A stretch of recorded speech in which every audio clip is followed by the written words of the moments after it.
अस्सलाम वालेकुम प्यारे बच्चों, पिछली दफा हमने 3.1 में सवाल नंबर 2 के सवाल नंबर 1, 2, 3, 4 देखे थे। अब सवाल उसी में के आखिरी सवाल थे 5 और 6, तो हम इसको अच्छी तरह से समझ लेंगे।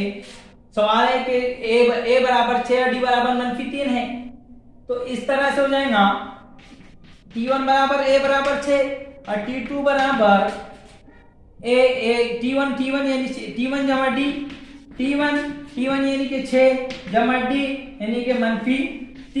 6 में से -3 जाएंगे यानी बच के 3 आ जाएगा, 6 बड़ा है। t3 बराबर t2 जमा d, t2 यानी कि 3 जमा d यानी कि -3 बराबर 3 में 3 का 0। t4 बराबर t3 जमा d, t4 या t3 कितना है, t3 मालूम हुआ यहाँ 0 जमा d यानी -3 जमा -3। इसी तरह से आगे भी अदद इस तरह तो होते जाएंगे, नहीं के हिसाबी तसाउच हो जाएगा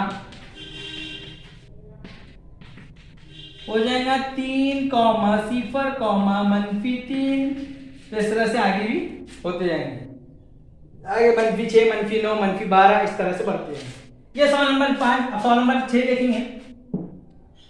t1 बराबर a बराबर -19, t2 मालूम करना है, t2 बराबर t1 जमा d, t1 यानी कि -19 जमा d यानी कि -4। हम उसको इस तरह से लिखेंगे, -19 जैसे कि वैसा रहेगा, -4 हो जाएंगे बराबर हो जाएंगे -19 और -4 -23 हो जाएंगे। t3 बराबर t2 जमा d, t2 यानी -23 जमा d यानी d यानी -4।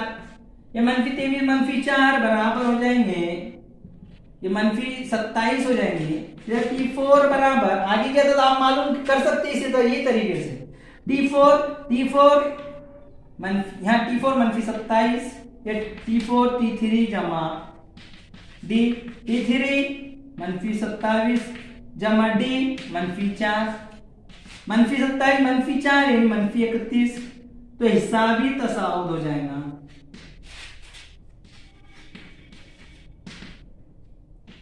याद है ना, -23 -27 -31।